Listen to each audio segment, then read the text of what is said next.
Willis and Bobby Wolf. Let's give those three candidates a round of applause. They are each candidates for the Fulton County Superior Court to succeed Judge Thomas Campbell. We will lay the rules out as so. 2-minute opener. Where's my timekeeper? Right here. All right. Reverend Love is the timekeeper. 10 seconds. 10 seconds. He will hold up the white sheet of paper. Okay? 2-minute opener. 1 minute and 30 seconds for Q&A. That includes myself and the audience. You get a 2-minute close. Each candidate receives a 30-second rebuttal. So if someone refers to an opponent during their answer, I will give that opponent a 30-second opportunity for rebuttal. Are we clear on the rules? Yes, sir. Let's begin with our 2-minute opener. And Bobby Wolf, I will start with you and we'll just go down the road. Great. Good evening. I want to thank the House of Prayer and I want to thank everybody in the audience for being here tonight. My name is Bobby Wolf. I'm running for Fulton Superior Court to replace Tom Campbell, who is retiring.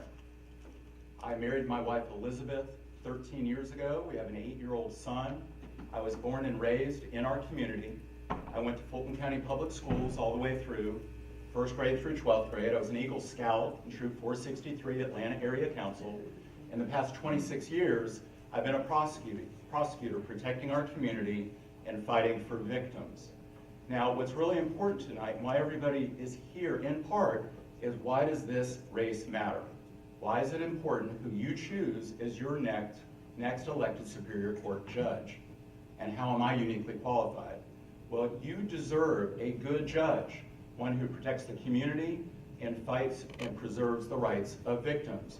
You deserve a judge who runs the courtroom with business-like efficiency and effectiveness. You deserve a judge who is a wise steward of taxpayer resources. And you deserve a judge with the temperament to be a calm and steady leader. Now, how am I uniquely qualified?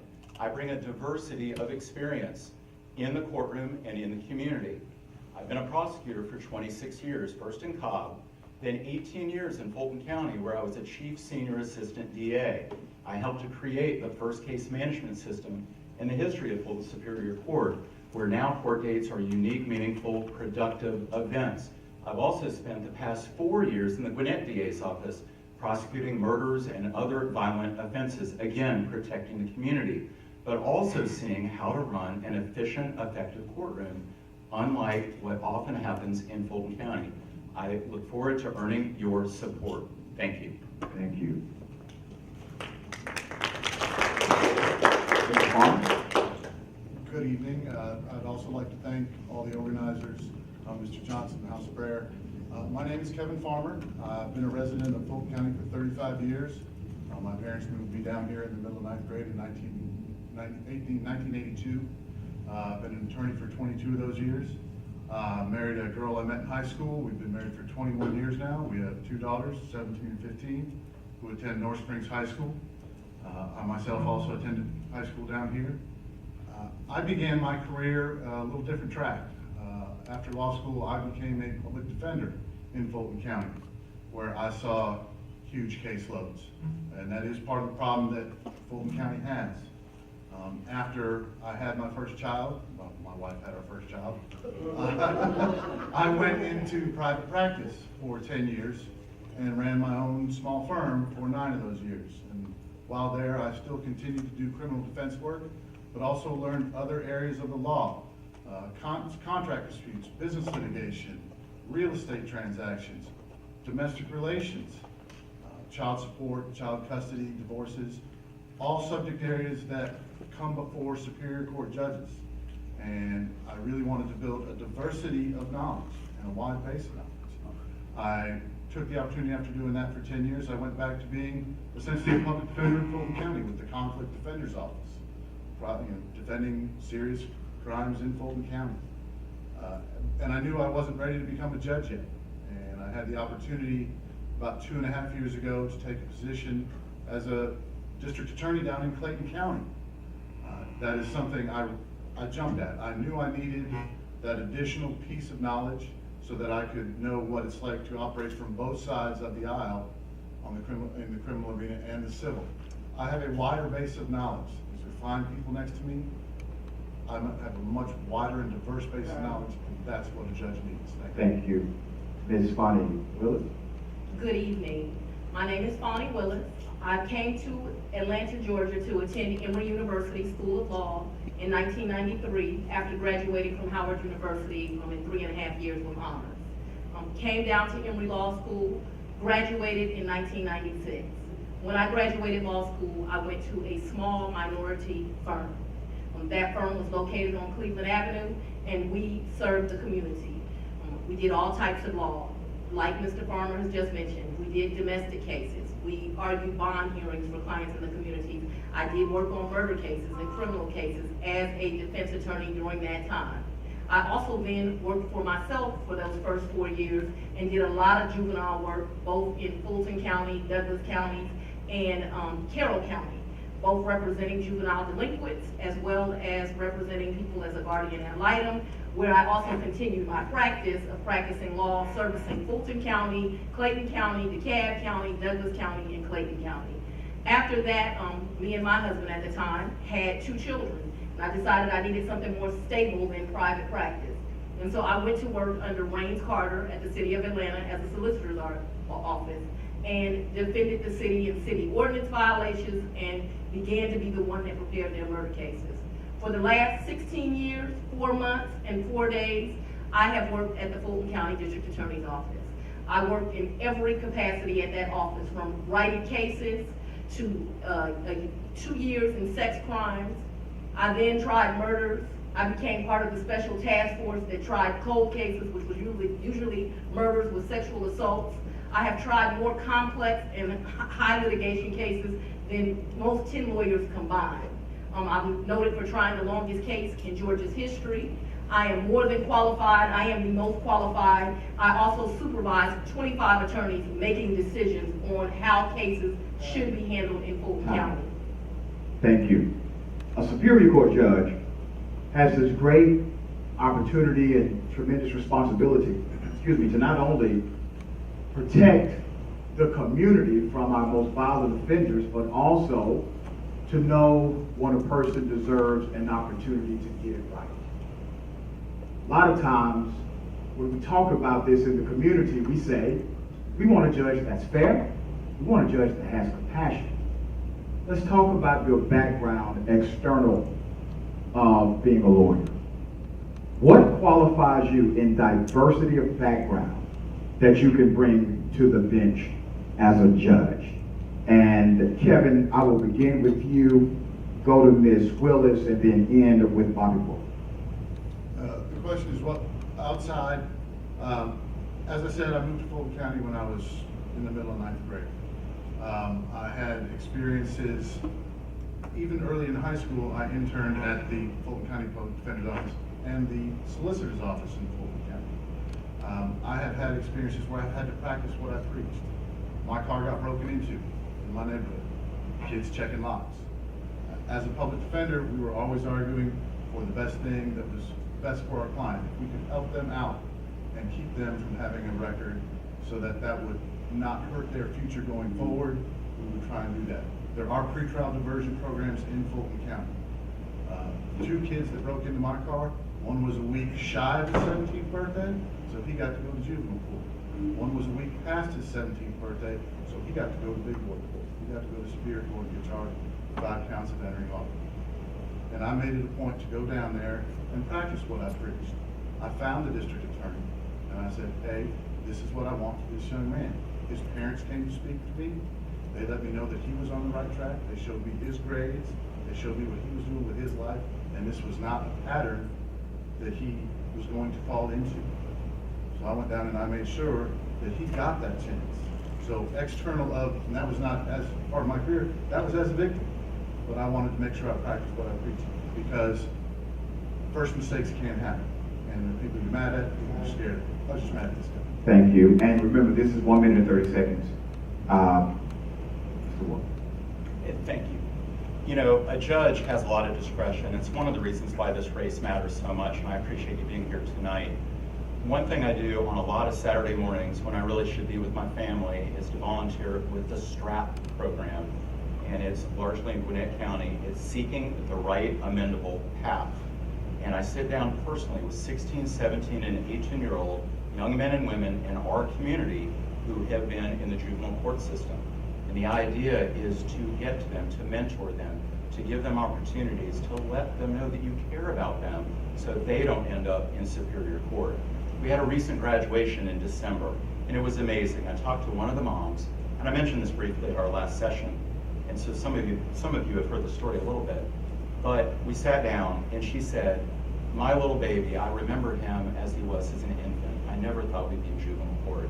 We thought his life was over. Our family's life was over. We were at our very low point. And now that he graduates from this program, we have hope. He can be a contributing member of society. So as a judge, you have a lot of discretion. You look at all the facts and circumstances. First and foremost, protect the community. But yes, where appropriate, everybody deserves a second chance. We're not dealing with a factory. We're dealing with human beings who are part of our community. And we're only as strong as our weakest link. We have a responsibility as servant leaders to all of our community. And I will serve that way because my experience has shaped how I'll be on the bench. Thank you. Thank you. Ms. Willis. So if I understood the question, it was what service do you offer outside of Yes. being an attorney? And the answer to that is lots. One of the main organizations that I participate is called WAVE, W-A-V-E, and that stands for We All Value Excellence. That is a community service organization that basically does activities to feed the homeless, that's taking food around to homeless people. It also concentrates on children and making sure that they have qualities and things that they need, such as Easter baskets or clothes or different things. The homeless component, unfortunately, in children overlap with one another because we do have so many homeless children in society. I also spend a great deal of my time with my Saturday mornings speaking. And I make sure, sometimes I'll speak, this week I'm slated to speak to women who've been the victim of domestic violence. But most of the time, I concentrate my efforts speaking to young children, middle schoolers and high schoolers, focusing on the fact that they need to make the right choices in life. And so I'm constantly speaking at symposiums that sometimes they are with Let Us Make Men, and they will focus on African American young men to make sure that they're on the right path. Sometimes those activities are with WAVE. Often they are just groups, like the AKAs recently came to me and asked would I speak to their group. And so I'm constantly making myself available to speak to different youth to make sure that they know about the consequences of getting tied up in the juvenile court system and that they have the right resources and paths to help them. Thank you. There have been cases that as a Superior Court judge you will see, and these cases have mitigating circumstances. They have underlying issues. Somebody may have committed robbery, but they have a crack addiction. They may have gotten into a car accident, but they may be an alcoholic. So the system responded by creating specialty courts, trying to address these underlying issues and actually get a person to a road of recovery. What are your thoughts about alternative sentencing and specialty courts in Fulton County? And I will begin that with Mr. Wolf. Thank you. I'm a big fan because, again, we're invested in this community together. Number one, we have to protect our community, but we really need to get to the root cause of the problems, especially with non-violent offenders. There are certain people who are so dangerous that they need to be in prison, but the vast majority of our offenders are people who just make the wrong decision. I think the accountability courts make a huge difference. Governor Deal should be commended. The Criminal Justice Reform Council has gone a long way.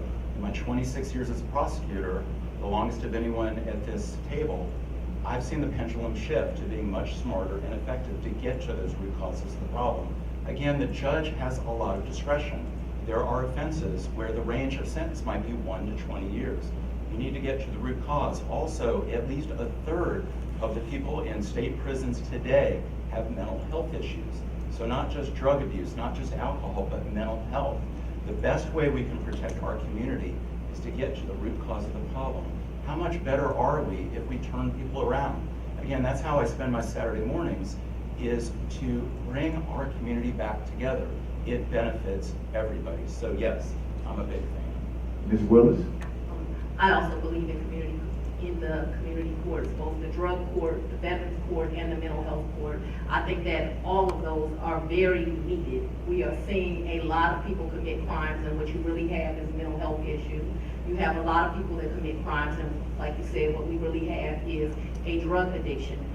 As a deputy district attorney, I supervise the largest division of the district attorney's office, which was the complex division. And so each of the 16 courtrooms that reported to me had on average 200 cases, some as low as 102 or 110 cases, but many above 300 cases, which talks about the backlog program. And we had to make smart decisions for those cases.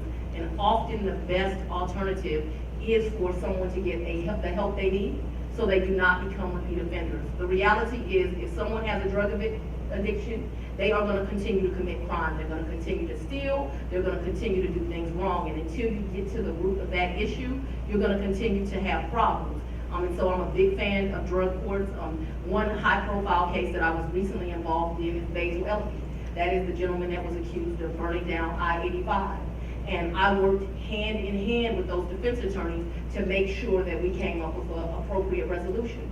Wasn't the resolution that all of the community liked, but you have to make decisions that are wise, that are important for our community. And people may know that he ended up being treated. We put a lot of conditions on him, a lot of requirements, but we put him in drug court, and he's doing wonderful. Yeah, he's doing quite well. And Mr. Palmer.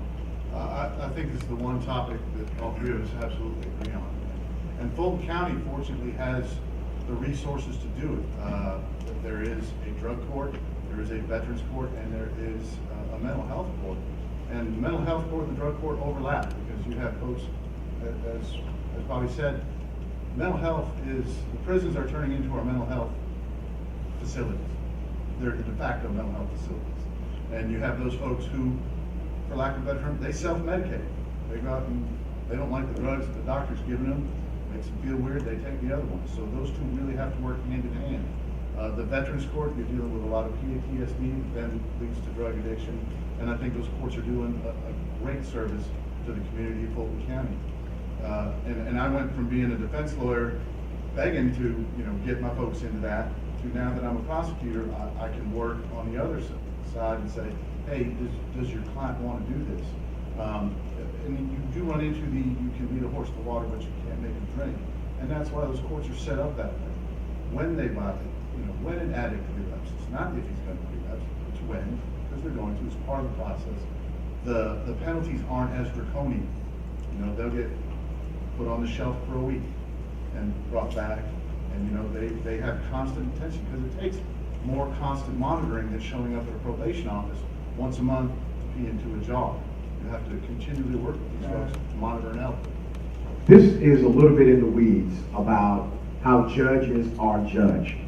In the state of Georgia, we used to have a commission, basically from the governor's office. We now have the legislature who will determine what penalties or sanctions will go on a judge. Some have argued that this process politicizes those decisions more so than historical. What are your thoughts about the current structure of how judges are monitored in the state of Georgia? And Ms. Willis, we'll start with you. I think to whom much is given, much is required. The reality is, there are certain positions in society that are so important, they deserve to be scrutinized. Let's start with police officers. Police officers have so much power, and what they do is so important that they have to be scrutinized and looked at. A judge has so much power and so much authority. I don't have a problem with the fact that the judges are being scrutinized. Unfortunately, this process is political as well, but I think that is just part of the process, that we need a committee that looks at judges. Unfortunately, Georgia, you probably know, is one of the states that had some of the most judicial complaints of the entire country. That behavior is not acceptable. Judges should be held to a standard, and they should remember that it's an honor to be in that position, and you are there to serve. And it's certainly, those are not your seats, those are the people's seats. And if you cannot behave appropriately, there should be repercussions. And because you are a public figure, you may get public attention. To whom much is given, much is required. Mr. Palmer? It is a privilege, not a right, to serve as a judge. And you should have to, I agree, There's a higher standard, and there should be. Judges should have their feet held to the fire.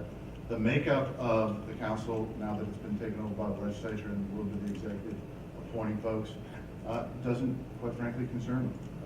I plan to present myself and to treat others with the respect, because while in private practice and as a DA and as a public defender, I've seen judges treat people horribly and make terrible decisions, and I've learned from them. You treat people with respect, and you're not going to have that problem. You rule based on the law, not on your opinion, and you're not going to have that problem. If you run a courtroom the way it's supposed to be run, if you don't speed at 100 miles an hour, you're not going to get pulled over. You shouldn't. And if you do get pulled over, because there's two parties fighting. Somebody's always going to be unhappy. Nobody walks out of that courtroom unhappy. And sometimes people will file things. I'm more than happy to let the current makeup of the JQC, take a look at whatever I do in the next 4 years, continuing on. Thank you. Thank you. Pardon me. The fact that we're in the temple of prayer is not lost on any of us. And I answer to our God. I answer to myself when I look in the mirror every day. I set an example for my 8-year-old son. I owe it to all of us. This is our community. And so whatever external process there is, I will treat everyone with dignity, with respect in the courtroom. As a prosecutor, again, for 26 years, there is a fork in the road, an ethical fork in the road. And a prosecutor has a ton of discretion as well, and a ton of power that can be used for good or not. That fork in the road is, are you going to go down the ethical way and seek justice? Not an expedient conviction, not a flash in the newspaper, not a headline that's going to advance your career, but to seek the truth. I took an oath as a prosecutor 26 years ago, and it's something that I live up to every day. And if you elect me as your judge, I'll take a similar oath. And so whatever process is in place, what I can control, what I can do is to be absolutely ethical. Stay a million miles away from any ethical fence. Always do the right thing and be your servant leader. I serve this community, and it starts with ethics. Thank you. Let me go back to Mr. Farmer for this question, but I want everybody to answer it. In your last answer, you said that you rule based on law, and I think that's quite accurate. But ruling based on law, does that not also include sentencing based on opinion? Because by law, you can have a sentence range of 1 to 10 years, and you as a judge will have the discretion to say, here's what I sentence this person to. What is that based on? What is your judicial philosophy when it comes to sentencing somebody within the constraints of the law? I think you phrase that as opinion. I think we would all phrase that as discretion. That's our discretion. Every case has different factors. You do have to look out for victims. You have to. If someone's victimized, they need justice. There's no question about it. You look at the facts of the case. How severe was it? What is the record of the person? Sometimes the prosecutors have the power to take a piece of that discretion away. If that person has a prior record, they're going to file what's called a recidivist notice, where you have to give them the maximum, and then what you give them, you have to start at the maximum and come down from there. That is going to be on a case-by-case basis, and that's where the fact that I've worked on both sides of the criminal coin and both sides of that aisle, I think puts me in a unique spot to do that. I've spent half my practice in private practice and half my practice in public service, and I think that gives me a unique perspective as to using discretion when sentencing.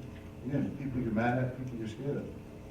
Bobby's right, there are people that need to go, but there are also people, we talked about pretrial diversions and drug courts. That's got a lot to do with how you're raised and what experiences you've had in your life. And having been on both sides uniquely helps me do that. So that's what I do for. Thank you. Ms. Willis and then Mr. Wood. Certainly, you're correct. There is discretion in sentencing other than those mandatory sentences, but we're not talking about that. So let me tell you what my job was as a deputy district attorney. I am the one that would make the final approval on every case, from armed robbery to drug trafficking to burglaries to theft cases. That is what I have spent the last 3 years doing. Literally doing that, supervising 18 to 25 lawyers. And so when defense attorneys had things that they needed to be brought, judges really want you to come to their courtroom with an agreement already worked out. Those agreements for all of the cases I just mentioned had to come through. And so what I would do is look at each case individually, look at, what was the crime, how bad was the victim victimized, meaning were they hurt severely, what happened to them. Also looking at the defendant's record, looking at, do they have prior criminal offenses? Do they have, are they in school? Are they doing well in school? Do they do community service? I never treated, and I will never treat on the bench, a defendant or a victim like another number. Each case has to be looked at individually. There are defendants that can certainly be rehabilitated. I am famous for putting people into Gary Davis's program that rehabilitates young men and puts a bunch of requirements on them to grow them up and to make sure that they don't find themselves in this position again. And so my philosophy will be to treat everyone in that courtroom individually. Thank you. And Mr. Wolf. Thank you, sir. I mentioned in my opening that it's important for us to understand why this race matters, why your vote for Superior Court matters, and why I want you to come out May 22nd, please, and vote. And this is a big area where judges have a lot of discretion on the sentence. The judge on the criminal cases in Superior Court has a lot of discretion whether someone goes to prison or gets probation, whether their life is over, whether the victim gets justice, whether the root causes of the problem are addressed or not. It's very important. And, I'll agree with a lot of what has already been said, and I won't repeat it. I want to add something based on what makes me uniquely qualified to hold this position, and it's the diversity of my experience. It's being in places like Cobb County and Gwinnett County. They have a program that's called work release that Fulton County doesn't have, that I want to bring to Fulton County. And what that does is it gives the defendant a second chance, gives the defendant job skills, give the defendant a trade and a skill so he or she can be a contributing member of society while still protecting the community, while still getting restitution back to the victim. And the way that works is that for, say, a year or for 18 months, every single night for 365 nights, the defendant will come back to the jail and spend the night there, but then go out and work and get a skill so that there's a transition. That's the kind of outward thinking that I get from Cobb and Gwinnett that I can bring back to Fulton County. Thank you. Thank you. Second phase, Q&A from the audience. I don't think we have any no cards, am I right? No no cards? So do you have no card? I don't have any. No card, okay. So if you have a question for one of the candidates, or all of the candidates will have the same amount of time, 1 minute and 30 seconds to answer, same rules apply. So do you have a question? All right, we'll go with you first. Good evening. So a lot of the questions are focused on criminals. And so my question is looking at civil and criminal and the way judges are running their calendars and running their courts. If you had to pick a judge who you would emulate, who would that be and why? That's to every candidate, correct? Every candidate. Okay, and we will start with, we'll come down, Mr. Wolf, to go down the road. Okay. Well, Ms. Hoppelberry, it's very nice to see you. I know we used to work together, and we worked together with Henry Newkirk. And so Judge Newkirk is who I would emulate. He came from a criminal justice background. He was a police officer, he was an investigator, he worked in juvenile court, and he was an excellent assistant DA, and he exercised that discretion. And he's been a very productive, successful judge, not just on the criminal side, which I think is very important, but also on the civil and the family law side. So Henry Newkirk knows how to manage a caseload. He knows how to make sure that the lawyers play within the rules. But if one side is dragging its feet, to move things along, to identify discovery issues early in the process, to rule on pretrial motions early, not the Friday before trial, not when you have 20 witnesses flying in, but early enough that both sides can have a trial. And he lets both sides know we are going to have a trial. I have the utmost respect for really all the judges, but particularly Henry Newkirk. Thank you. Yes, sir. I've been privileged to serve in front of a lot of different judges. And if I can split it up and go with criminal from one and civil from another, I'd like to. When I was a very baby public defender, the first courtroom I went into was Judge Russell. And she was one of the first judges in Fulton County on the criminal side to issue scheduling orders. You know, you knew what date discovery was due, you knew what your motion dates were gonna be, and when she had a trial calendar, there was only one answer, ready. And the trial calendar wasn't a 1-week calendar or a 2-week calendar, it was a till we're done calendar. And so she kept a very tight schedule and kept everybody on the schedule, and she held both the defense and the prosecutions to that timetable. Fulton County has a business court now, where they have 3 judges, and another one of the judges I had the privilege to serve in front of was Judge Westmoreland. And he now serves on that, the business court. I worked in civil law for about 9 years. Again, that's a scheduling order. You don't want to waste the litigants or their lawyers' time. If they need more time, you can give it to them. However, if one is starting to abuse the discovery process, the other side's going to file a motion to compel. And then you've got to set a hard deadline for that. And, I've heard horror stories of, a civil attorney has to file 5 motions to compel before he gets what's been there for 2 years. You can't do that. You have to keep them on that same tight schedule unless they want time to go to mediation or they have time to work it out.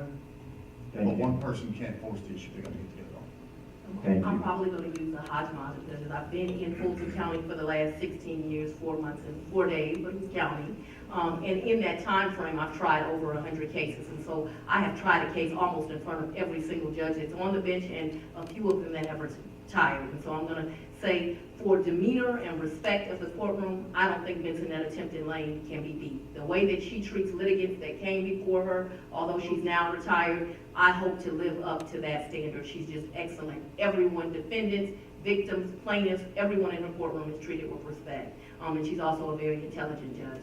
I've had the pleasure of trying some very high-profile cases in front of Judge Henry Newkirk. I do think that he is also a very smart and intelligent judge. I tried the famous Gay Burning case in front of him, and he moved us along, but he was compassionate to the victims and made sure that the case moved in a way that was fair and didn't get, weirded out by lights, cameras, and actions, still performed as a good judge. There is no one that would argue with the fact that Judge Russell knows how to move a calendar, keeps her case count the lowest in the building, and makes sure that it's not surprise.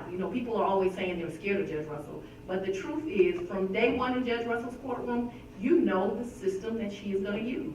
Judge Ellerby has now taken up her system, and she is also using that court system. And so I would hope that I would bring a lot of those characteristics. Quite frankly, the judge that we'll be replacing is one of the kindest judges. And so his spirit is similar to Judge Lane's. Thank you. Do we have another question from the audience? Yes, sir. Mr. Farmer raised the concept the day that he raised the last time we were together in a forum like this of how you address a criminal defendant. You got to first of all decide whether they fit into one or two categories: somebody you're mad at or somebody you're scared of. And my question is, to all of you, do you agree with that distinction? And if so, how do you tell the difference between the two? We'll start that with Mr. Farmer. Well, as you know, Georgia has 7 deadlies. When there's a victim involved, and if a gun's involved in a crime and someone's hurt with that weapon, burglary, a person's home is their castle. You don't go into a person's home. And in fact, if they are repeat offenders, if they have repeated the same type of offense, and some of them, quite frankly, it's real easy to see. We've all seen horrific pictures of what one human being can do to another. Those are real easy. A 17-year-old kid breaking into a car is real easy to say that you're just mad at him. It's the ones where they're starting to move from, there's that middle ground where you're not sure, and that's where the discretion comes in. And how do you know that? You have to trust the prosecutor and the defense lawyer to do that. If you mentioned that, the judge wants negotiated settlements coming in, you have to rely on your counsel that's in front of you. As a prosecutor, that's what we get to determine. We make recommendations to the defense lawyers. they either take it or they don't. They take it to their client. And if it's not, that's how you get a trial.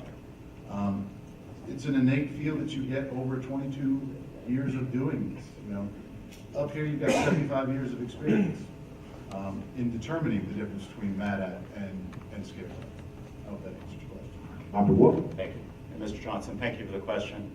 You know, again, why is this so important? Because of the kind of discretion that a judge has. What I bring to the bench is my diversity of experience within the courtroom and within our community. And that's what shapes those decisions. The judge's ultimate responsibility is to protect the community.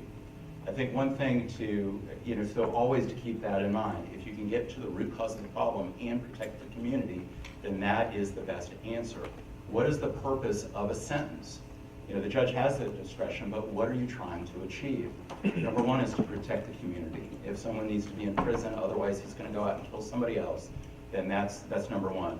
Number two is rehabilitation, get to the root cause of the problem. A third important element is restitution, make the victim financially whole, and don't ever forget about the victim. Also a deterrent to let our community know that this is not acceptable, and also that we care about each other, and that we're going to bring up our weakest. We don't all start at the starting line together, and I think a judge has to understand that. But the question was, how do you tell the difference? And I think it's, number one, am I protecting our community? That's where it starts and that's where it ends. And my job is to protect you and all the people of Fulton County. Thank you. Ms. Willis? To answer your question, first of all, I think it's a poor characterization, actually. I don't think that the judge should have the temperament that one should be angry at the defendants. I think that's a bad forum for a defendant or any litigant to have to come before. Now, how do you judge how defendants, if they are going to be violent or a danger to our community, or someone that should get the benefit of a program? I think that is a different characterization. I think the way that you tell whether a defendant is going to be harmful to the community is, quite frankly, the past behavior is indicative of the future behavior. Meaning, did you shoot someone? That's a problem. And it's a problem if it happens in South Fulton or Hateville or on Bankhead Highway or in Alpharetta or North Fulton or anywhere in our community. And so people that will hurt people anywhere in this community, a judge's responsibility is to sentence them for the crime that they committed. The defendants that you are disappointed in, maybe, if that's even an appropriate thing, you have a young kid and you see he's making bad decisions, you put that young defendant into a tough program, a program where they have to give community service and pay back restitution and make a victim whole, and certainly do things that benefit our community so we don't see them again. But no, I don't think it's a good characterization to say angry. I think there are some defendants or some people that commit acts that it is clear from their behavior you have to protect society from them, and there are some defendants based on their behavior and their history and their acts that can help. May I add 30 seconds to She my did. answer? She did not refer to you. So if you want to use your 30 seconds for the next question, we'll do that. Okay, thank you. I can do that. All right. Do we have any other questions from the audience? Yes, ma'am. My question would be, would you all acknowledge, I'm glad to hear you talk about sentencing, but would you acknowledge that racism has reared its ugly head in the courts through the sentencing process? When you can have several individuals who come before a judge where all things appear equal except for the fact that one may be a person of color and the other may not. How would you ensure, sitting on the bench, that you don't become a part of that problem? All right. And we will begin with Ms. Willis and work our way down this way. I would acknowledge that certainly, you would be very naive to say that there has never been a disparity in sentencing. So the first part of your question is, yes, I will acknowledge that that happened. What I will tell you is that I have been doing this for over 22 years now, and I have served a lot of victims and a lot of defendants that were charged with crime after a certain time, and I've supervised a lot of people. And what I have learned over these years of supervising over hundreds of attorneys at this point is their cover, meaning their skin, their race, their sexuality, it doesn't tell me anything about them. And it doesn't tell me anything about the defendants or the victims that come before me either. And that is not gonna be one of the categories that I judge the people that come before me. I am certain, just based on my entire life experience, that that's not gonna be a problem for me. Mr. Farmer? Thank you. Again, there's no question that sentencing has not always been equitable. There's no question about that. I've also been doing this for 22 years. I have worked as a public defender. I've worked to help members. And it's not just across racial lines, it's socioeconomic too. You know, somebody comes in with a better lawyer, with an expensive lawyer, they're gonna get a little bit of deference. You know, I think a judge's job is to look down from that bench and hope and we're talking about sentencing, and that we're talking about after trial. We all know that 96% of cases get handled through pleas, and they get handled through negotiated pleas. And that's where both parties come to an agreement. And you want to make sure that those agreements are entered into equity. Hey, these two people, but for their race or status in the community, socially, economically, you know, you can call up a DA or a prosecutor or a defense lawyer and say, why were these deals different? You know, why is this? You need to take a look at yourself, go look at your sentencing. Where I work now, we get printouts of what the sentences are. So we can look and see, literally, it's the old printout paper with the holes in the end. We can look to make sure that we're applying sentencing equally across racial, socioeconomic bounds. And that's what I would continue to do as a judge. I look down and say, that's a person. That's my job. Mr. Wolf? Thank you. If I could finish up with the answer to the last question as part of this answer. And that is that as a prosecutor for 26 years, I've never said that any individual defendant was a bad person. That person needs to be held responsible for what he or she did. It's important to the victim, it's important to our community. But I've sat down many times with the mothers and fathers and family members of defendants to say, look, I'm not saying that your loved one is a bad person. He needs to be held responsible, and here's what we're going to do to make sure the community is protected, but also that we get to the root cause of the problem. And I think people really appreciate that as a prosecutor with all that discretion, that it wasn't personal in that way. Now, to answer your question, and we both have been in Leadership Atlanta together, and I think it is a common thread through that entire program. I am white, and I grew up in Sandy Springs, and I am more thankful to my parents and my family and my upbringing than I could ever repay them. I'm grateful every day, and I think it's important as a judge to be shaped by my experiences. And my experiences are mine, I can't change them. And to recognize the opportunities that I've had that other folks haven't had, and that when they come into court, that that's part of who they are, as I treat them as fellow human beings, is really important. And so I am shaped by my experience. I'm extremely moved by all of it.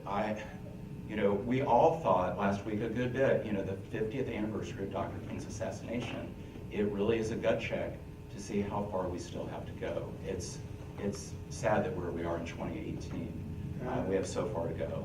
Thank you. Thank you. Time is expiring for this segment. You have a quick question, sir? Yeah, I don't know how quick it's gonna be. So they just announced the Pulitzer Prizes for this year, and one went to James Foreman Jr. for a book called Locking Up Our Own.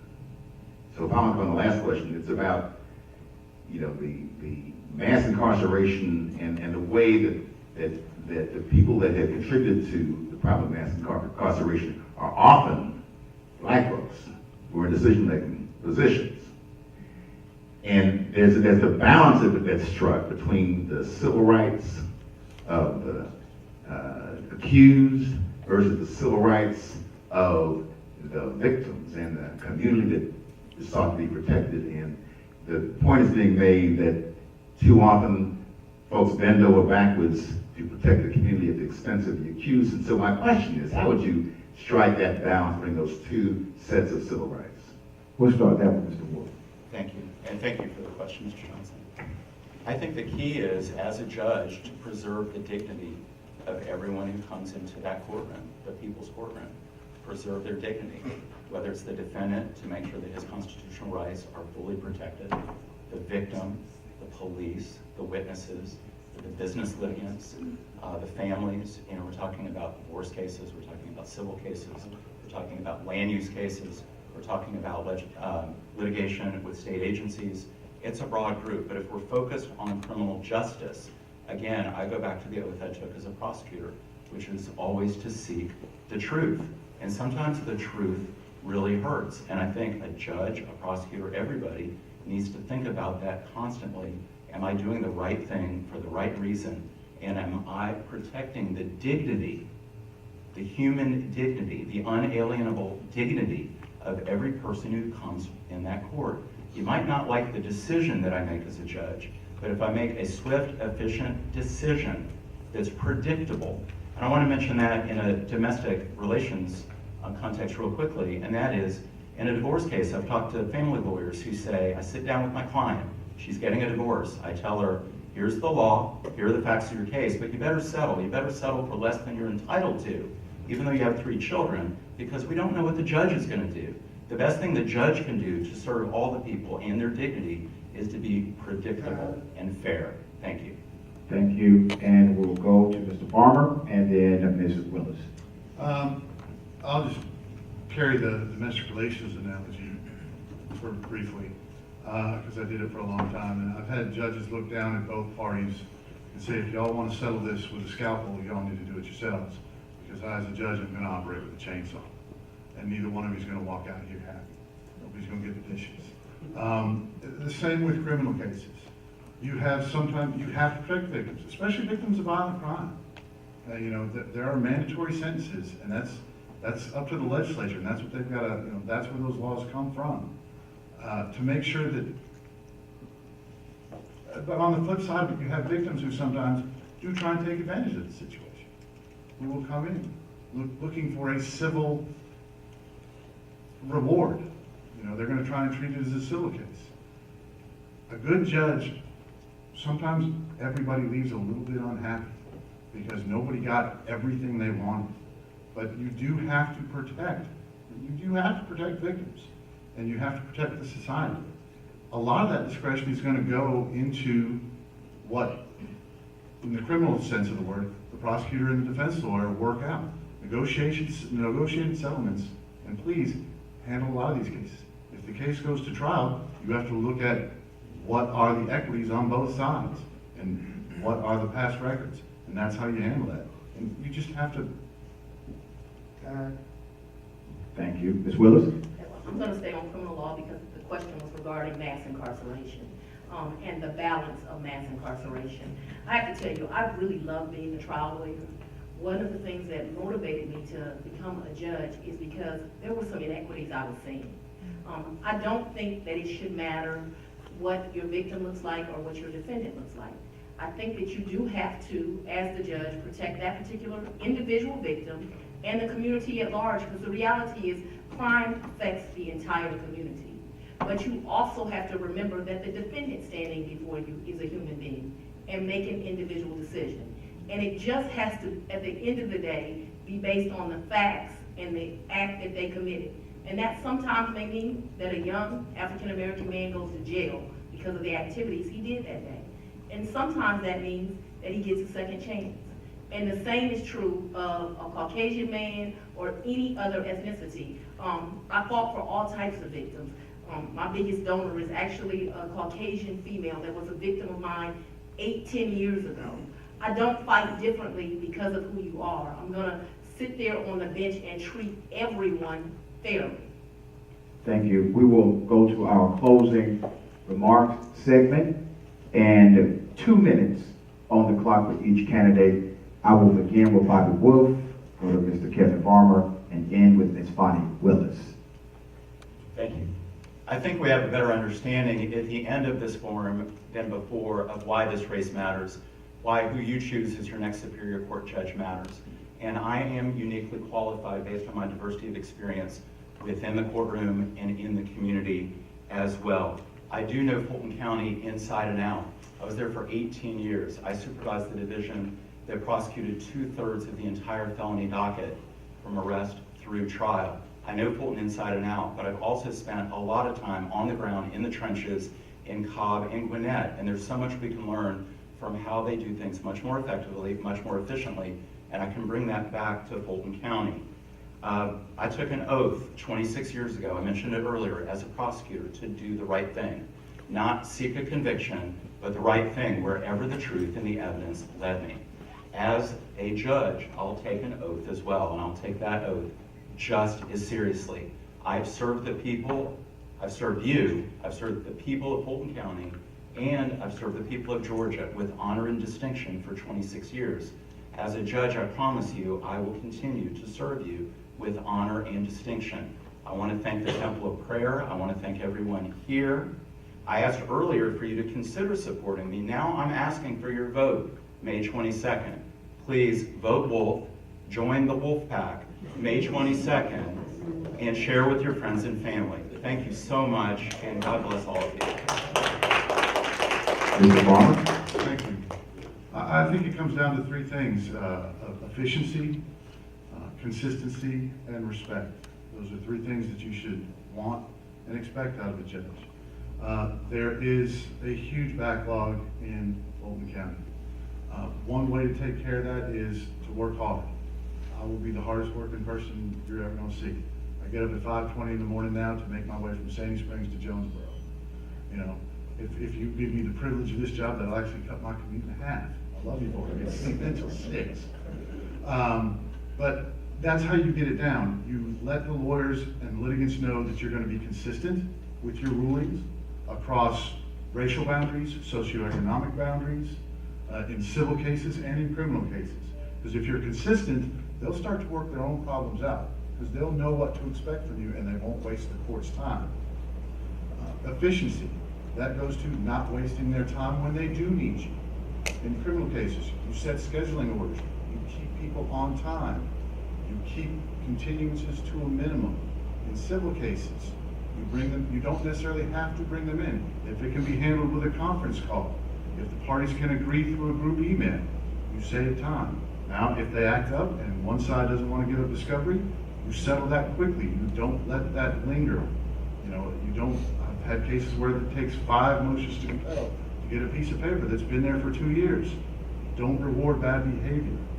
And finally, respect. All three of those go hand in hand. If you treat the litigants and their clients with respect, if you treat the public and the defendants and the lawyers with respect, they will give that back to you. And that will also help them to be, it'll help them to be efficient. And if you're consistently respectful, they'll honor that with you, and that will bring everything together. My wide variety, is that 30 seconds? That wide variety of experience that I have, it's actually across all areas of the law. Thank you. Ms. Willis? Well, I would submit to you all that I am the most qualified for this job.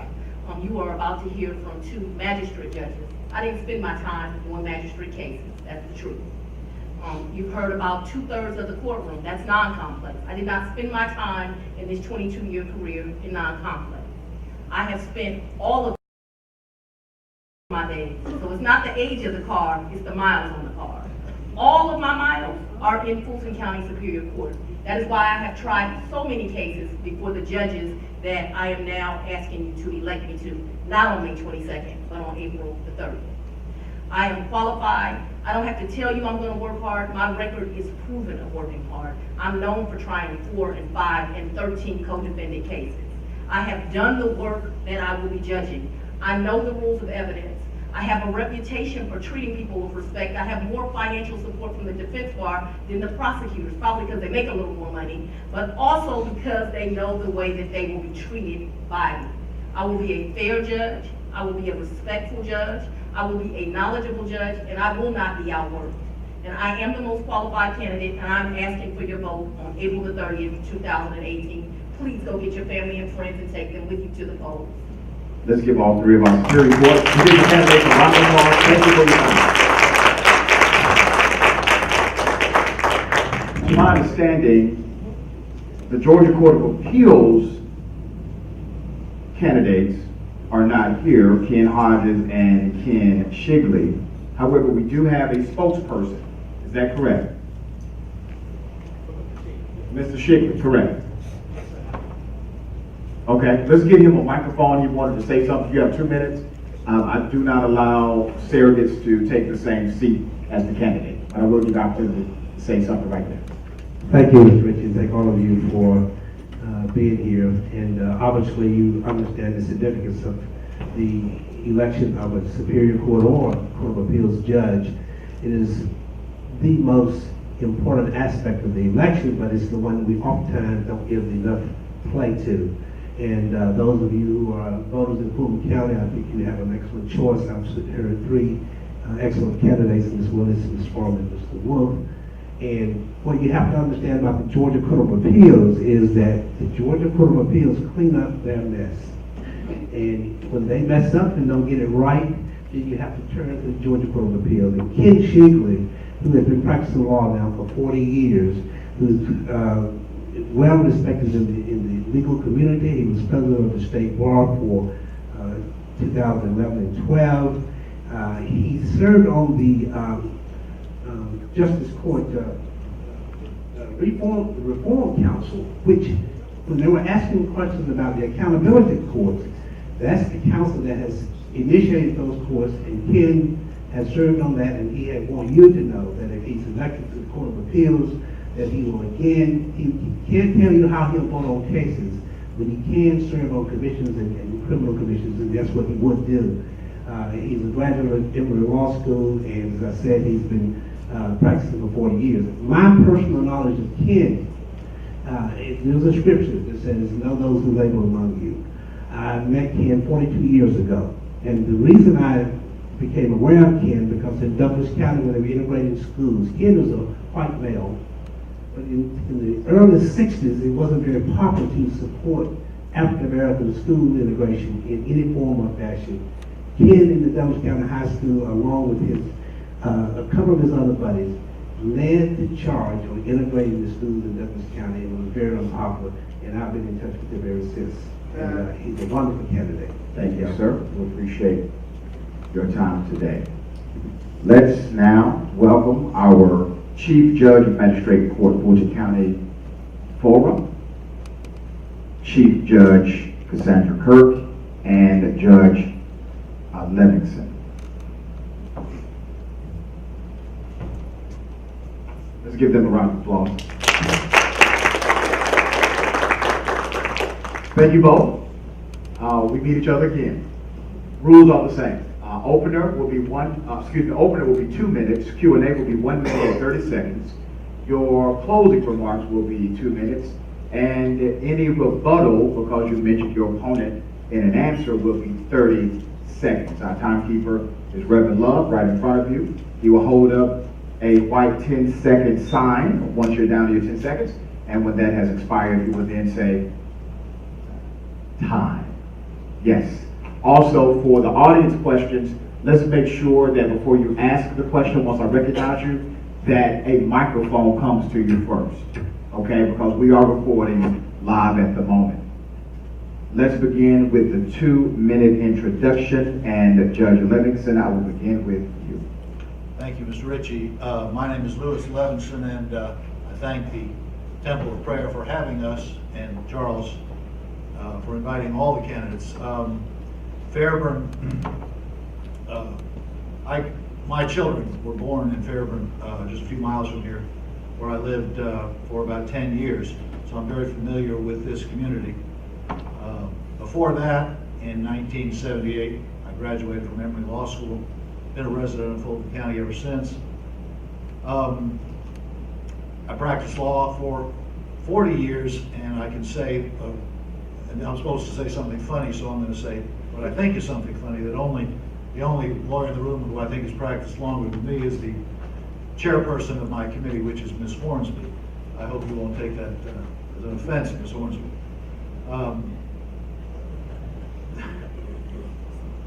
There are stark contrasts between Judge Kirk and I, and it's not a bad thing for there to be stark contrasts. I served for 30 years, from 1984 on through 2015 as a part-time magistrate and a part-time state court judge. And I enjoyed being on the bench. I enjoyed the day-to-day activity of managing cases, high-volume cases. And I want to do that again. I don't wish to simply be a court administrator, although that is part of the job. I want to train the 20 or 30 judges that will work under the chief magistrate. I want to be sure they are clear on what the law is. I expect there will be questions tonight of me and Judge Kirk that suggest that we should be mindful of many personal troubling things that go on in our community.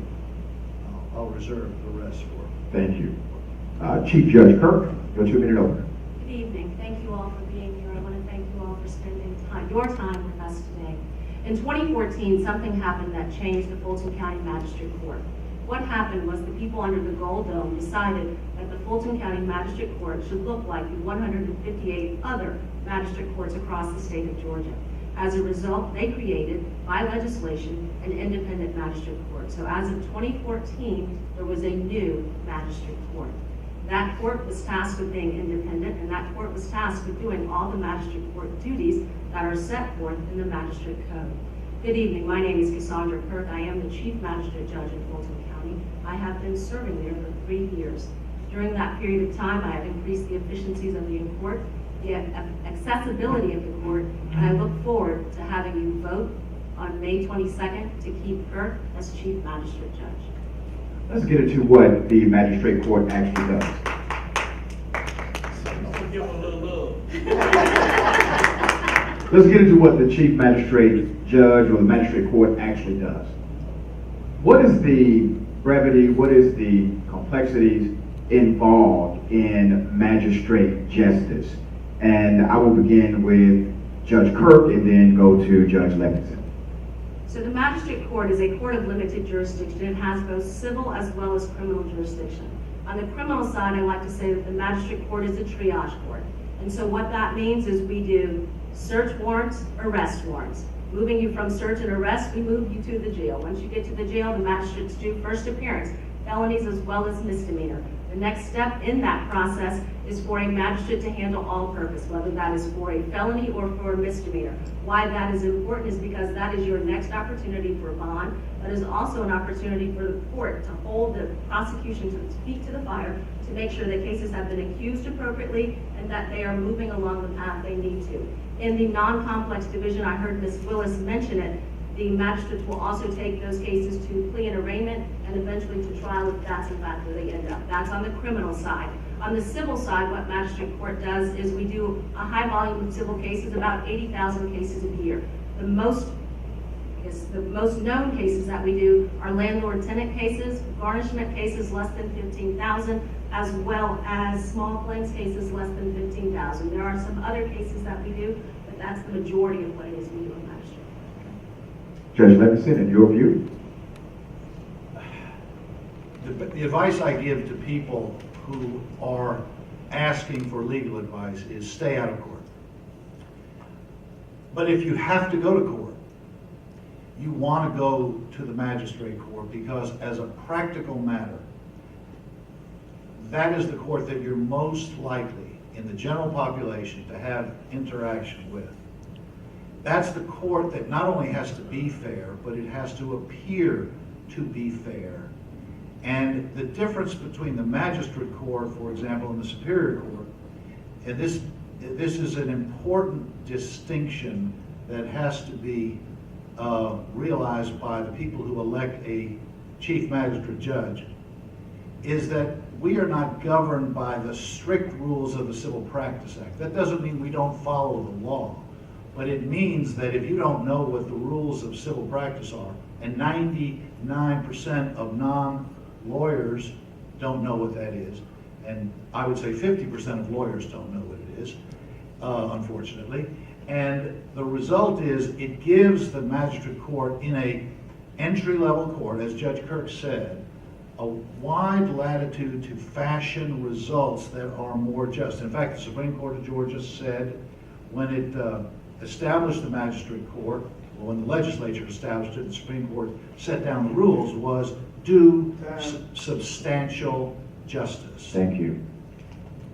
The magistrate court is also called the people's court because you guys deal with so many people. And it is civil and as you said, also criminal at times. Let's talk about bond setting. A lot of discussions I've had over the airwaves has been about bonds that are simply too high and the judge is well aware. In effect, giving that person a sentence before he or she is tried or convicted of anything. What is your judicial philosophy when it comes to setting a bond for someone in front of your courtroom? Judge Levinson, I will begin with you. Well, the law sets down 2 or 3 criteria, and this is not the judge talking, this is the legislature talking about what you must consider in setting a bond. First, let me say, there are certain areas, certain criminal charges that magistrates cannot set bonds on. And magistrates have to understand the rules that prevent them from getting involved in certain bonds that only a Superior Court judge, like Judge Wolf or Judge Willis or Judge Farmer, would set on a case. So that's the first important distinction, which is that perhaps judicial activism does not belong in the magistrate court.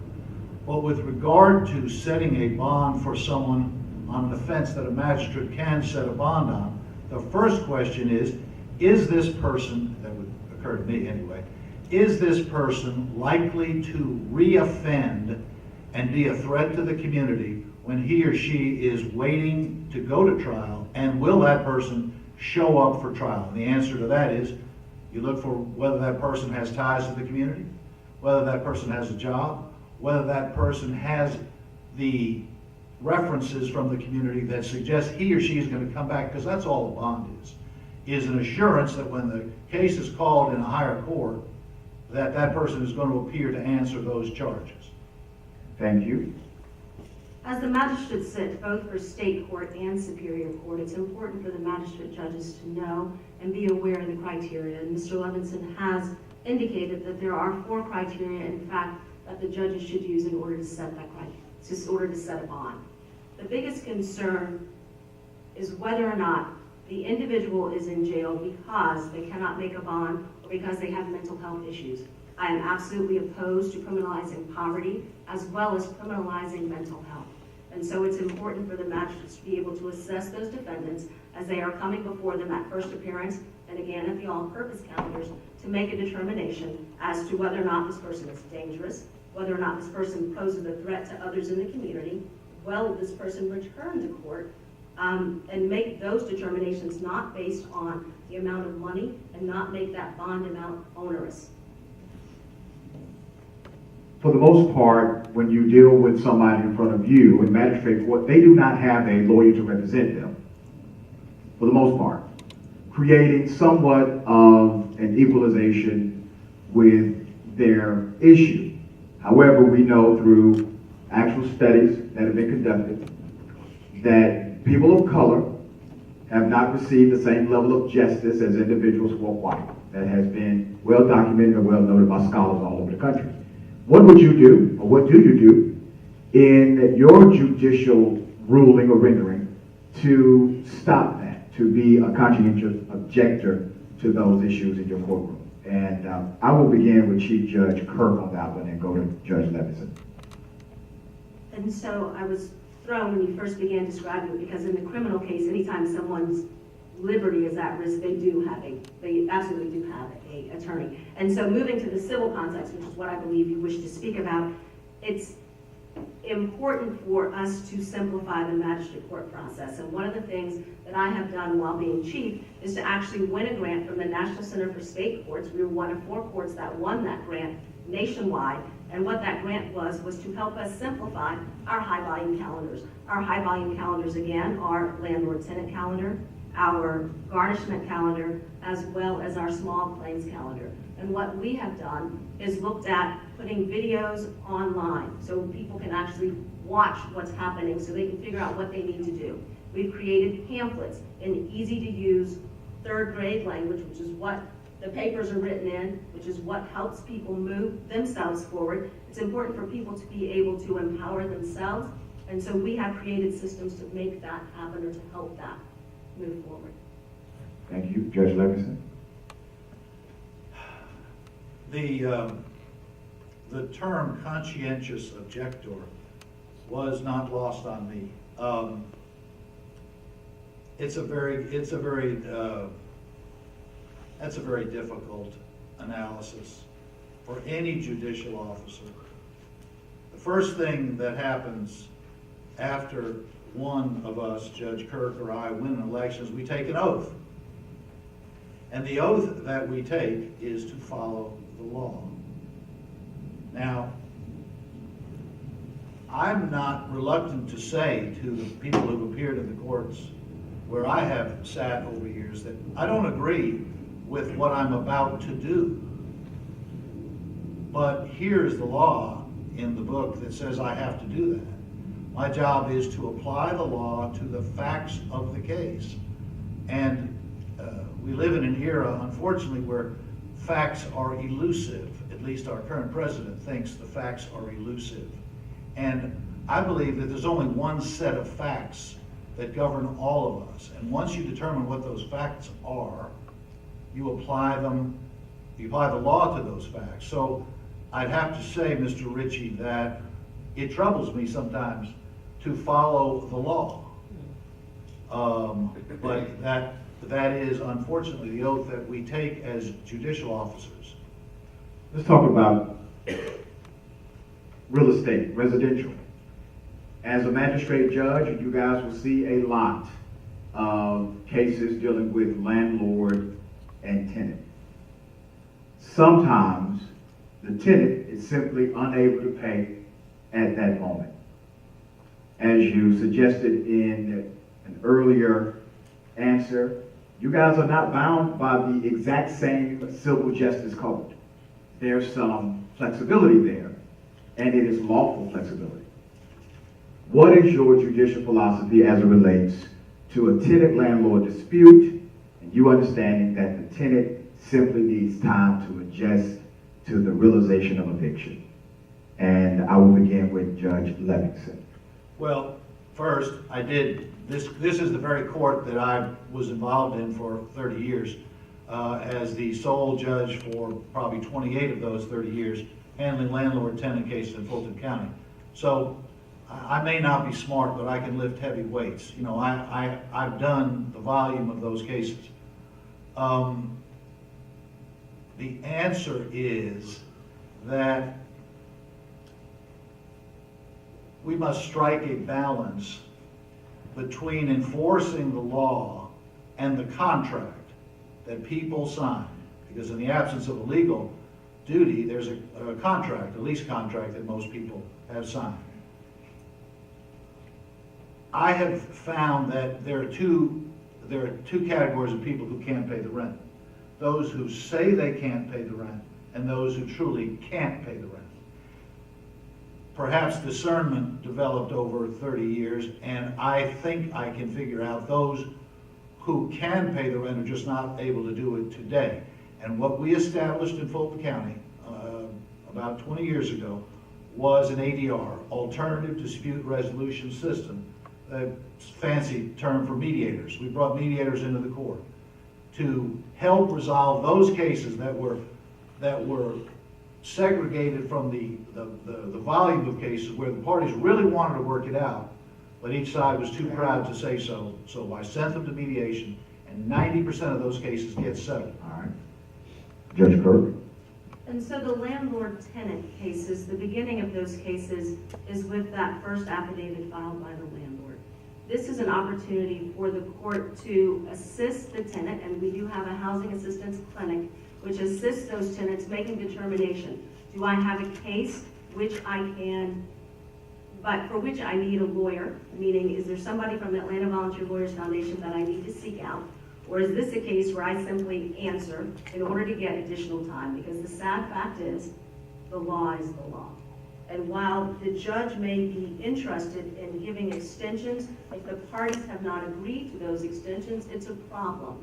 And so I don't practice paternalism. And so what happens when parties come before the court? At each setting, there is an opening for the dispossessory calendar. And that opening says, please work your cases out with the mediators. The mediators are here to help you. If in fact you wish to make this decision, the court encourages you. Everybody go to mediation. If in fact you come back, the court will make the decision based on the law, and the court will follow the law. So there are two opportunities for tenants to understand and evaluate their case. The first is with the Housing Assistance Center, which helps them file an appropriate answer. And the second is at mediation before they actually come before the judge. Both of you have very qualified credentialing in the legal arena. Let me ask you, outside of the legal arena, what do you bring to the courtroom? And Madam Chief Judge Kirk, I will start with you. And so for the past 25 years, I have served in this community. I have served the community. And so despite my legal credentials, I have also done service. And I think it's important for people that want to judge to have done service. It's important for you to see people on the other side of just seeing them in front of you on the bench. I have served as an elder at my church. I have served as a, I apologize, I've served as an elder at my church. I'm a member of Alpha Kappa Alpha Sorority Incorporated. I am a member of Leadership Atlanta and do continuous alumni activity there, as well as with the Regional Leadership Institute. I think it's important for judges to broaden their legal aspects, as well as it is for them to broaden themselves in the community. Judge Levinson. I'd give two answers to that question, Mr. Ritchie. One is, over the last 15 or 20 years, I've been associated as legal counsel to a variety of Alzheimer's and dementia organizations. You'd be astonished at the volume of folks that are exploited financially and personally, unfortunately mostly by family, when they have lost their faculties. And so I'm advising organizations on a pro bono basis. I realize that's somewhat legal. The other thing that is service-oriented, which I take pretty seriously, for which I do free, is that the magistrate court judges, of which there are, as Judge Kirk said, 159 chief magistrates in this state, are trained every year and required to take a certain number of hours for recertification, and I'm one of the instructors that travels around the state to train the magistrate judges, some of whom you should know are not lawyers. Many of the counties, a vast number of the counties in Georgia do not require magistrates to be lawyers, and recertification is valuable in educating them to follow the law. Thank you. Let's talk about usability of the magistrate court. What are your plans, and this is to Judge Levinson, what are your plans to increase the usability of the local magistrate? Well, I think what you're asking me is access to the courts. Yes. Thank you. Is my voice that bad? Access to the courts is really what it means. You should be able to walk in the courthouse. If you can't read or write, you should be able to come in and file a grievance with the assistance of a clerk. You should be able to file a response to a complaint if one was filed against you. And you should get the assistance of a clerk who's not permitted to give legal advice, but is permitted to help you fill out papers. Unfortunately, the system currently, and this is a change that I would effectuate, the system currently has mandatory electronic filing. Now I ask how many of you are completely familiar with how to file things electronically? I will not raise my hand if that question is asked of me, because I don't know how to do that kind of stuff. But the system currently mandates everyone who walks in the courthouse has to file something electronically. The old system doesn't work. I believe that denies people who are, and I've read hundreds of thousands of papers that people have filed, are literally illiterate, literally cannot read and write. And if you force them to use a computer system they don't understand, they're denied access. Secondly, they should have the ability to get, as Judge Kirk said, the assistance of the AVLF lawyers, Atlanta Volunteer Lawyers Foundation lawyers, or be referred to Atlanta Legal Aid if it appears from their answer that they need assistance. All right, thank you. Chief Judge, I will allow you to answer that because you do currently oversee the current system. And so what I will say in response in that 30-second rebuttal is that there are navigators. There is someone that is on property property that can assist anyone that is unable to use the electronic filing system. So there are clerks that are designated, that are in TG 100, that are specifically designated to help. You sign up and someone walks you through what it is you need to do in order to electronically file the document. And the truth is, the number of pieces of paper that the magistrate courts touch, electronic filing is the only way to keep the magistrate court moving into the 21st century. Anything else turns back the hands of time. In terms of what it is that I am looking to do and moving forward, I'm looking at online ADR, because everyone doesn't need to come down to the courthouse, pay $7 to park, wait 3 or 4 hours just to go to mediation. There are online mediation systems that are happening in other places in the country that I have seen when I was in Salt Lake, and so I believe that that is worth exploring. The other thing is that when you come to court, that's the only place you come when you know you're going to sit and wait. And so how can we make people's time more efficient, more effective? And I will tell you is that the same way they do it with the DMV system. There are numbers. They can tell you who's being served. You can figure out how long you're going to wait, how much time you have. That's one of the options. The other things I would like to do go to efficiency and accessibility to the court. Okay, thank you. Let's go to the Q&A segment from the audience. Does any audience member have a question? Okay, in the back right here, Nicole. Hey, this is. Hold on, wait for the microphone. Okay. I was wondering, a basic question, Mr. Levinson, why you and not her? And same for Judge Kirk, why you and not him? Okay, Mr. Levinson, your answer first. That's a great question. My wife asked me that the other night, and she's here, so she'll hear the answer.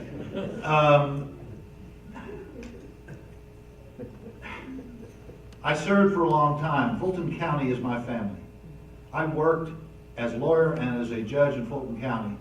And when I retired, sort of, in 2015, after Governor Deal appointed Judge Kirk, people came to me afterwards and asked for my assistance in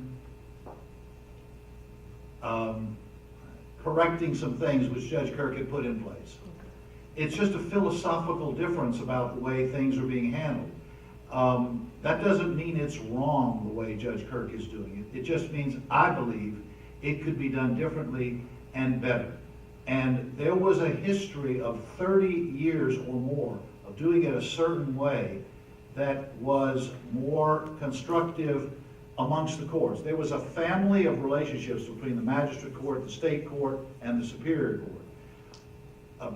What has developed is a separation of those powers that has made it more expensive for the county to operate and more complicated for the courts to share what should have been joint responsibilities. So that's just one reason. Okay. Do I have a 30-second rebuttal? You do. And so change is scary, but it's inevitable. Because the truth is, when this court was created, it was created after a task force studied the processes and what was going on. And what the task force realized is that magistrate court was being left behind. That work that should have been done by the magistrate court on behalf of the magistrate court was not getting done, because magistrates were being parceled out to do the work of state court, to do the work of superior court. And so when I came, I believe in the dignity of the magistrate court and the dignity and qualifications of those magistrate judges that are sitting there. Thank you. And so in terms of why me and not Mr. Levinson, because there's time for change, and the progress that this court is making is absolutely necessary in order for Fulton County to become a quality magistrate court. And so the old way of doing things, what that resulted in was 30,000 small claims cases that had been open from 2010 to 2015. So I walked in and said, tell me what the backlog is. Everyone looked at me like they didn't know what I was saying. What I'm saying is, tell me where the old cases are. Where are the things that you have not taken care of? And so since I have been on this bench, that is what I have been doing, is taking care of the business of the magistrate court. In terms of it being more expensive, it's not true. The budget for the magistrate court part-time judges has been cut by almost half. The judges that were serving in state court continue to serve, but they serve at a reduced rate because that budget has been cut in half. In terms of working with the superior court and looking at really what the statute said, and that's what I believe, that's where the friction has come, because I believe everyone should be responsible for what the statute says you have been. or what you should be. Okay, thank you. Any other questions from the audience? Madam? Chief Judge Kirk, you've shared with us many of the changes that you've implemented in the magistrate court. Can you share with us what your professional background and experience was before you became chief magistrate? And then following that, I wanted to ask Judge Levinson, you've served in the magistrate court for 30 years in a part-time capacity.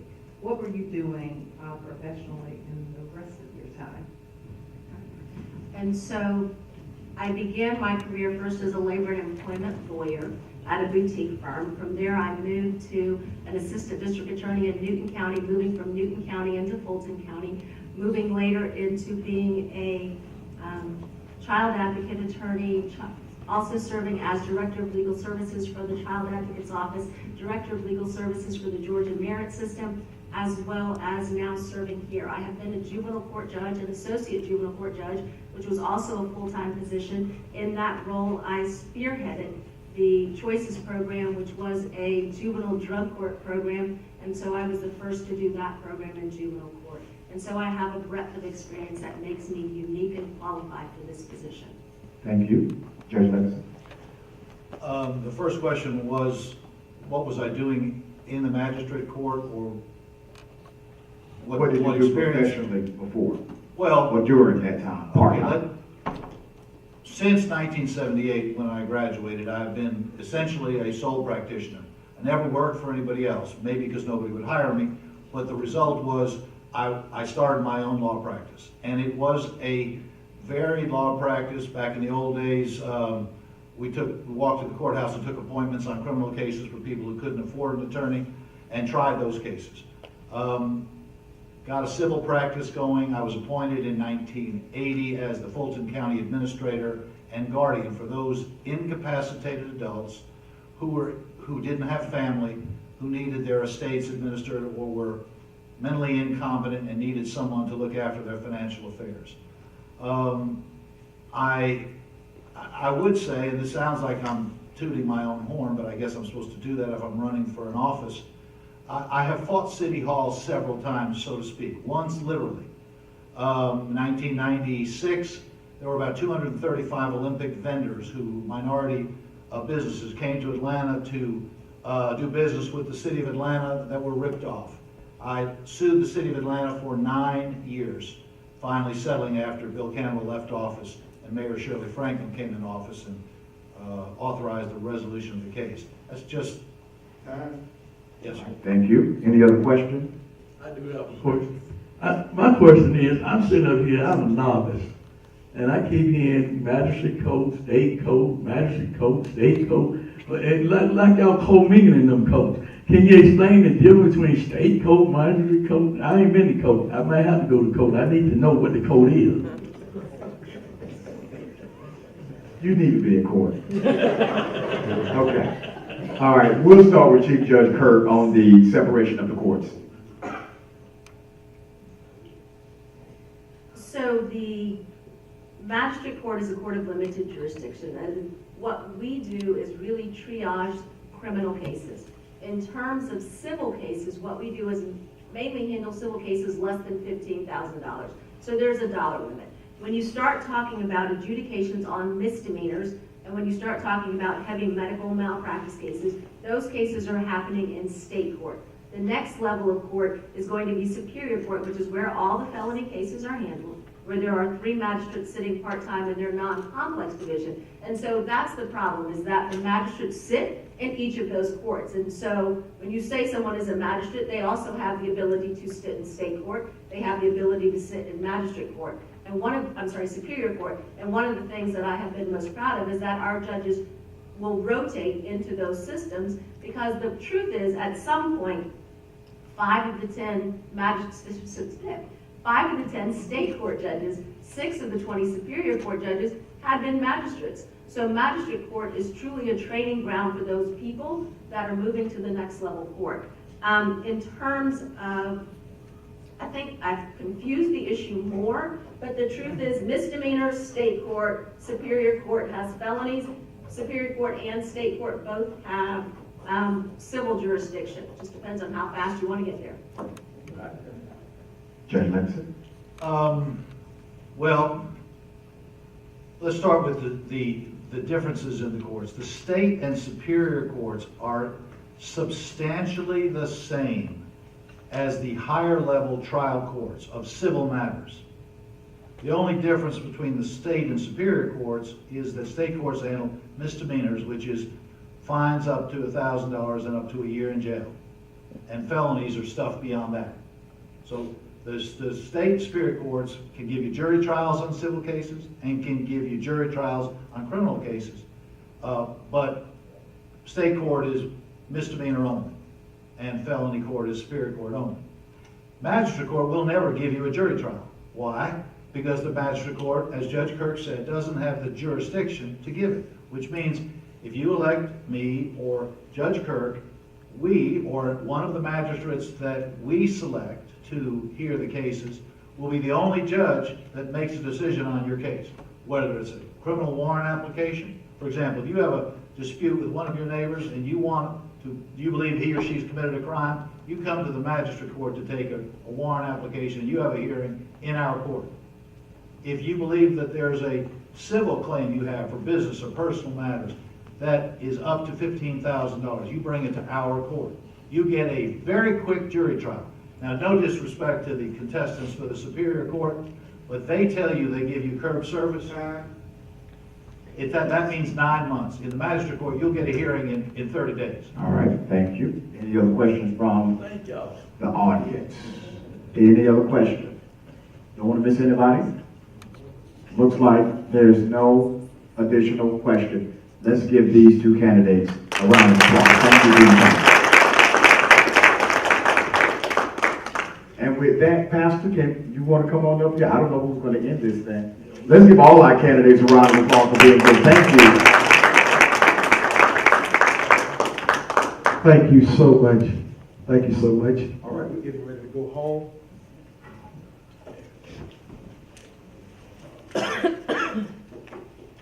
Why don't you come on up here and talk a little bit instead of trying to coach me from the seat? Thank you. Thank you. I want to know about the coach. That's what I want to know. But we're going to bring Charles Johnson back up. Charles is going to say something, and then we'll then let you close it out. Okay? Thank you. Thank you. Let me first of all ask everybody to give another round of applause to all of our candidates. We really appreciate their being here and their being patient with us. We're doing this because it's important. It's important and so the crowd may seem small, but we hope that the people that can take advantage of this experience are more than just the people in this room, because this material is going to be available to view by video at a number of sites. Advocacy for Action has a YouTube channel. Advocacy for Action has a Facebook page where this footage can be viewed, and this footage can be viewed, I think, in other locations as well, if you report. And this is not the last forum either. And there's a reason why we do this, because it's because of the importance of all of the people that hold official positions in the state or nationally. The people that make the decisions that are most likely to affect you as an individual are judges. A judge can take your house. A judge can decide whether you're going to stay in your house or not if you're renting. A judge can dissolve your marriage, can decide the custody of your child. A judge can decide disputes among people or with the government. A judge can stop a governor from doing what that governor wants to do. And guess what? So often, too often, the judges are handpicked by the politicians. It's only on a rare occasion that the people have any role in the process. And this is just such an occasion. This is a rare occasion when the people have the opportunity to go to the polls and choose who's going to be on that bench when your number comes, because your number is going to come. Your number is gonna come. You may be rear-ended. You may be injured, decide you need to seek access to the courts. Somebody may sue you. You may get falsely accused or otherwise accused of a crime and find yourself in front of a judge. And it'll be either somebody that's selected in a process that you have nothing to do with, or that's selecting in a process in which you've had a role to play. This is a role that you have to play, and you can take advantage of that role beginning April 30th of this year. Advanced voting in Fulton County and statewide begins April 30th. The last day to vote is May 2nd. If you wait to November to have a role, May 22nd. May 22nd. I hope I said that right. But I said it right now, May 22nd. If you wait till November to have a role in the selection of judges, it's too late. It's all over in May unless there's a runoff, and that runoff will be in July. Nothing is happening as far as judicial elections in November. It's all happening in the spring. So it's important for you all to come out because you can make a difference. If you are concerned about the quality of justice that's dispensed by the people who have been selected by the politicians, this is your chance to have your say. And that's why we're doing this. That's why we are giving these candidates an opportunity to let you know what they have to offer. Because it's your choice. It's your choice only. If you want to help us spread the word, go to advocacyforaction.com, Advocacy for Action on Facebook, Advocacy Action on Twitter or YouTube. We have cards here. We have sign-up cards as well for you to help us in this effort. We're trying to spread the word about the importance in judicial elections, not just in Fulton County, not just in Metro Atlanta, but statewide, and we need your help. We want to thank our host. We want to thank the Voter Empowerment Collaborative, Reverend Love. We want to thank the Temple of Prayer for their hospitality tonight. And with that, I'll turn it over to the pastor. Thank you so much. Reverend Love, would you stand? Let's give him a hand with the Voter Empowerment Collaborative. Also, Bishop Gregory Fan with the South Florida Ministerial Alliance. Would you stand? Bless you, sir. We have several. We have our mayor here from the city of Fairburn. Would you like to have anything to say? Honorable Mayor Elizabeth Hurst, and we have a couple of our city council members here from the city of Fairburn. Would you all stand so that people will know who you are? Thank you so much. Are there any candidates running for office on tonight? Would you please stand? Any candidates? All right. 5 seconds. Just state your name and let us know what you're running for. Denise Laws, I'm running for State Insurance Commissioner. All right, State Insurance Commissioner. My name is Linda J. Davis, and I'm a candidate for Fairburn City Council. All right, thank you so much. And my name is Aaron Lackey, and I'm running to be your pastor. If you do not have a church home, I would love for you to come and worship with us. And just in all seriousness, if you don't have a church home, we really would love for you to consider Temple of Prayer, Sundays at 10, Wednesdays at 7. All right, if all hearts and minds are clear. Yes, sir. Quick announcement, exactly 1 month from today, we're having a nonpartisan get out to vote mass meeting. It will be on May 17th at Quick Street Baptist Church. The speaker will be the Reverend Dr. Douglas Stowers. He's the president of the New Era General Baptist Convention of Georgia. So we invite all of you to come. All candidates present will be recognized. Thank you. From 7 p.m. to 9 p.m. All right, and also we're going to be doing another forum exactly like this at St. Stephen Missionary Baptist Church in East Point. What date is that, Reverend Love? That's on the May 8th. May the 8th. All right, and we're definitely looking forward to that forum. And on May 15th, we'll be at Friendship Baptist Church. Friendship Baptist Church. All right, so we're so thankful for getting the word around. Also, not Thursday coming, but Thursday week, we will be doing an active shooter training drill right here at Temple of Prayer Church, sponsored by the Fairburn Police Department. And it's open to the community, it's open to anyone that would like to come. And so this is information we hope we will never need to use, but it is always better to have information and not need it than to need information and not have it. So we're looking forward to seeing you on Thursday week right here at Temple of Prayer. All right, everyone standing, we're getting ready to be dismissed. And since we are inside of a church, we are going to follow the custom of the church and have the final word of prayer. Thankful for our host on tonight. Father, we thank you for this forum tonight. We thank you for every judge, every candidate that has graced our presence on this evening. And Father, as we are leaving this place, we ask you to give us traveling mercies, allow us to arrive to our places of abode, safely finding things in order once we arrive. And we also ask you to intervene in this election, because this election is of the utmost importance. And we're asking you to place in each office the person or the persons that you deem fit that will be of the greatest service to the overall community. And we're calling these things done in the matchless name of Jesus Christ.